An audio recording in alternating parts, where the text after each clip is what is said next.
जब जब शब बारात आए तो कोशिश करके उस रात अल्लाह की इबादत की जाए,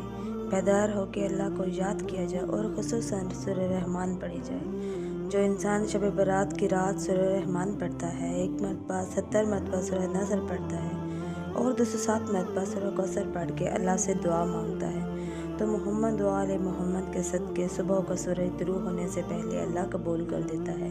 ये रात बेदार होने की रात है, इबादत करने की रात है। जो इस रात सो जाता है तो फिर उसका मुकद्दर भी सो जाता है।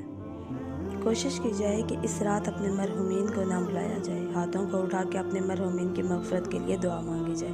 क्योंकि जो इंसान इस रात अपने मरहूमीन की मग़फ़िरत की दुआ करता है तो बरज़क से मरहूमीन भी उसके लिए दुआ करते हैं और यूँ मोहम्मद व आले मोहम्मद के सदके घर में खुशहाली, रिज़्क़ और बरकत पूरा साल कायम रहते हैं। जब जब शब बारात आए तो कोशिश करके उस रात